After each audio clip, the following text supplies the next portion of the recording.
హల్లెలూయా, హల్లెలూయా. నీకు ఎక్కడ పాపం కలగకుండా పాపం చేయకూడదు. అవును, నిజంగా యేసు ప్రభు చెప్తున్న మాటలు ఏంటంటే, బాగుపడ్డావు ఇంకా మరలా పాపంలోకి వెళ్ళొద్దు. స్వస్థత పొందుకున్నావు, నీ జీవితం బాగలేదు. బాగున్న తర్వాత మరలా లోకంలో వెళ్ళొద్దు, మళ్ళా వెళ్ళొద్దు. నువ్వు బాగుపడ్డా, పాపంలో చిందులు పొందుకున్నావు, మళ్ళా పాపానికి వెళ్ళొద్దు, పాపం చేయొద్దు. నువ్వు మరలా నిజంగా రోగాన్ని తెచ్చిపెట్టుకోవద్దు. నువ్వు బాగుపడ్డావు. ఈరోజు నిజంగా మనతో కూడా ఆయన చెప్పేది ఏంటంటే, మీరు పాపం అనే వ్యాధిలో నుంచి విడుదల పొందుకొని ప్రభు బిడ్డలుగా మార్చబడ్డారు. మరలా లోకం వైపు చూడవద్దు, లోకం వైపు చూడవద్దు. నువ్వు బాగుపడ్డావు, పాపంలో నుంచి విడుదల పొందుకున్నావు, పాపాన్ని నుంచి నువ్వు దేవుని బిడ్డగా మార్చబడ్డావు. పాపానికి వెళ్ళవద్దు, మరలా వెనకటి జీవితానికి వెళ్ళవద్దు, మరలా రోగాన్ని తెచ్చిపెట్టుకోవద్దు. ఎన్నటికి నీవు పాపం చేయవద్దు. స్తోత్రం, హల్లెలూయా, హల్లెలూయా. నిజంగా పిల్లరా, మనందరితో ఆయన అదే చెప్తామన్నమాట. మీరు ప్రభు పిల్లలయ్యారు, ప్రభు బిడ్డలుగా చేయబడ్డారు, రక్షించబడ్డారు, రక్షణ పొందుకున్నారు, దేవుడిని ఎదిగిన వారు, దేవుని ద్వారా మేలు పొందుకున్నారు. ఇక మరలా లోకంలోకి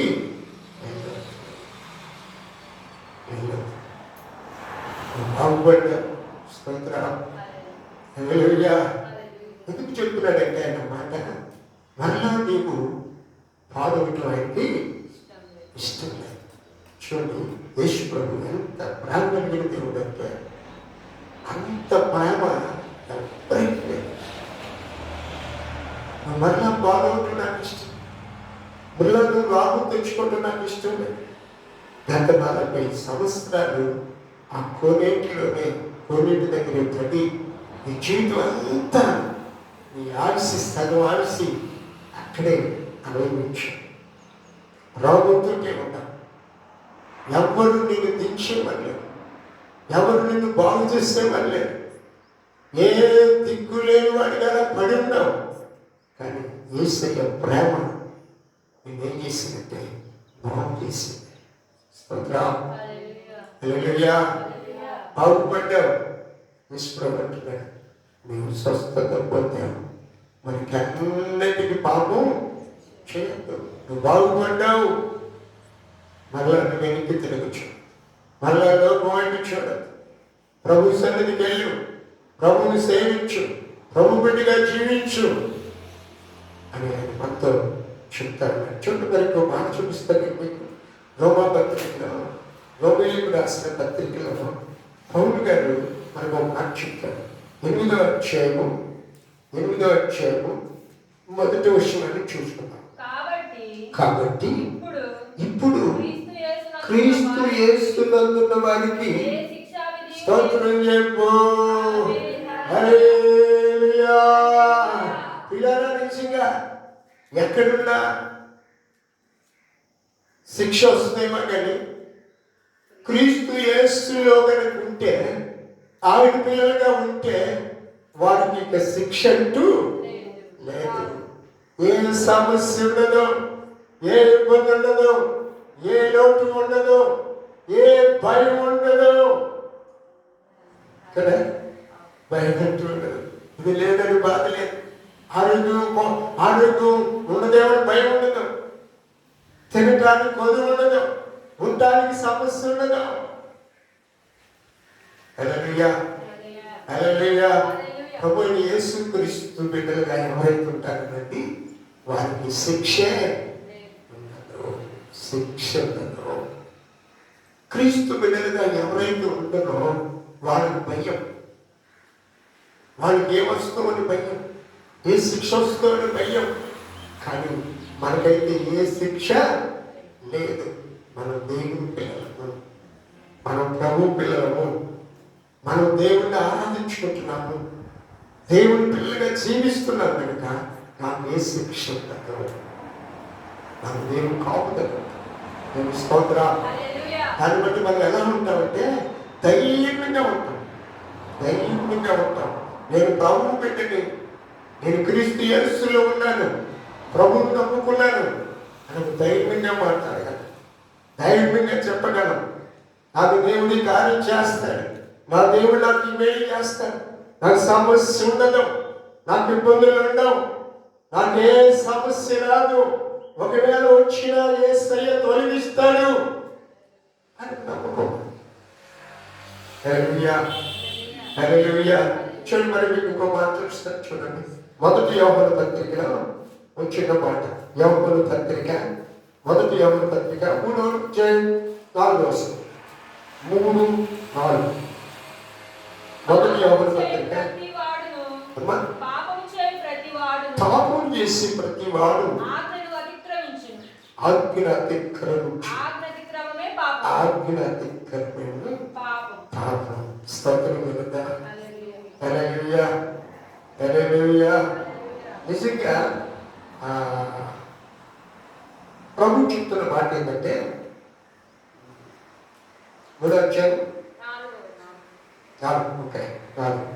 పాపం చేయి ప్రతివాడు ఆజ్ఞ అతిక్రమించు, ఆజ్ఞ అతిక్రమమే పాపం. అంటే దేవుని మాట వినకపోవటమే పాపం. అంటే ఆ పక్షులకి రోగితో అంటాడు కదా, అబ్బాయి నువ్వు బాగుపడ్డావు, ఇక నువ్వు పాపం చేయొద్దు, నువ్వు బాగుపడ్డావు, పాపం చేయొద్దు,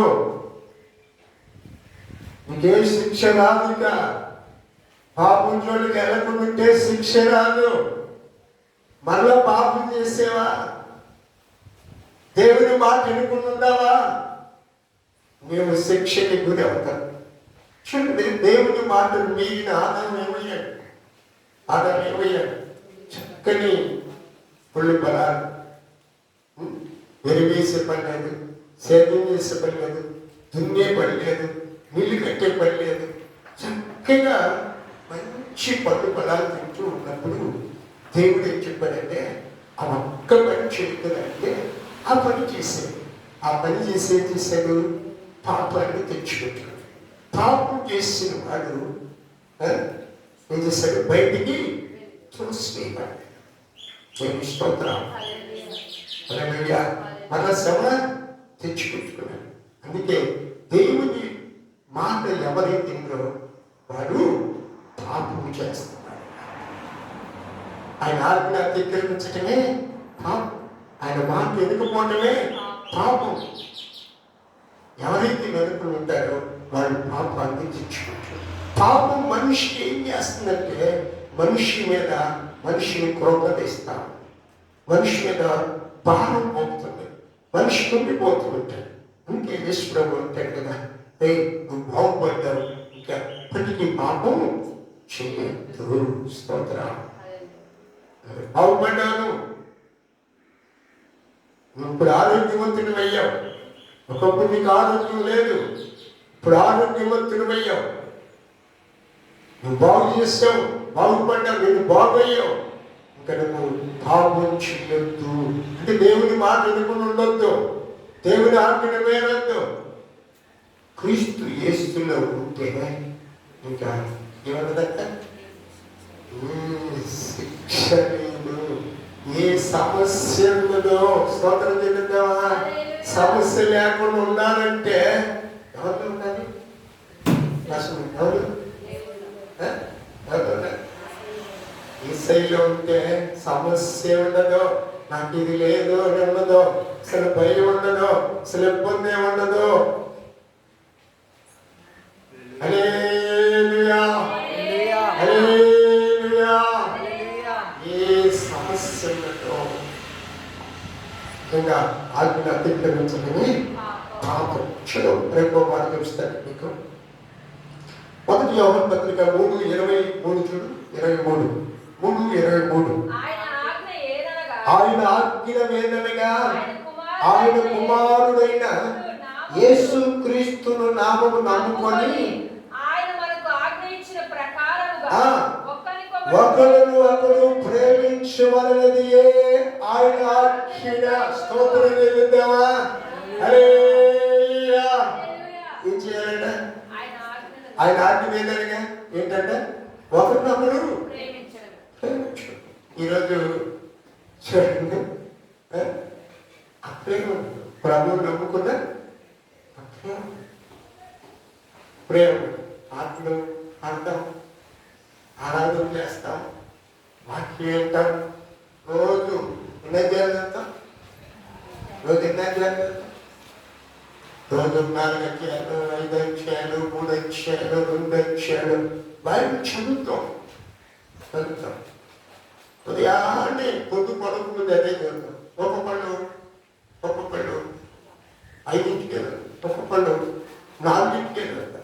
అయినా మీరు ఒకరిని ఒకరు ప్రేమ ఉంటుంది. కానీ ఈశ్వరుడు చెప్తున్న మాట ఏంటంటే మీరు ఒకరినొకరు ప్రేమించుకునే వారు. క్రీస్తు యేసులో ఉన్న మీరు, ఆయన ఆజ్ఞలను మాటను అనుసరిస్తున్న మీరు, ఆయన బాగు చేసిన విధానాన్ని బట్టి మనం ఉంచాలంటే ఒకరినొకరు ప్రేమించుకోవాలి. ప్రేమ చూపించాలి. యేసయ్య ప్రేమ చూపించాలి. స్తోత్రం. హల్లెలూయా. యేసు అదే చెప్తున్నాడు కదా, ఆయన ప్రేమించి ప్రేమ మన మీద చూపించాడు. లోకానికి వచ్చిన వాడు ఏం చేశాడు తెలుసా? తడి ఉన్న స్థితిలో నుంచి బాగు చేశాడు.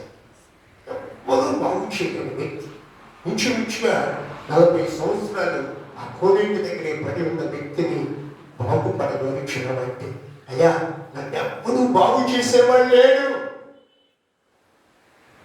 యేసు ప్రేమ ఏం చేశాడు తెలుసా? ఆ వ్యక్తిని బాగు చేశాడు. ఎవ్వరు బాగు చేయలేదు, కానీ యేసు ప్రభు బాగు చేశాడు. స్తోత్రం చెప్తారా?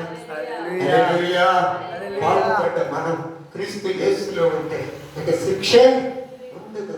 నిజంగా ఆయన ఆజ్ఞ, ఆయన మాట వింటే మనకి ఇంకా సమస్య ఉండదు.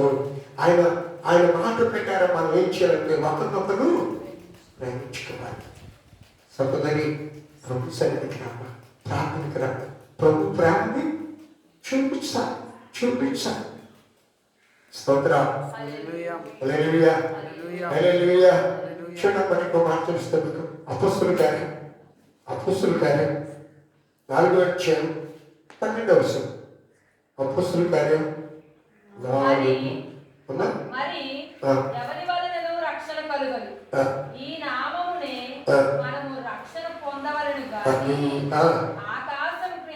ఆకాశం కింద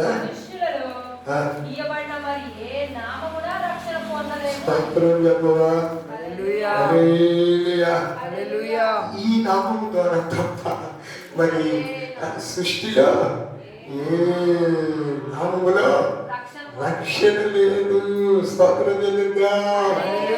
యేసుక్రీస్తులో తప్ప మరి ఇంకా ఎక్కడ రక్షణ మానవుడికి లేదండి, లేదు.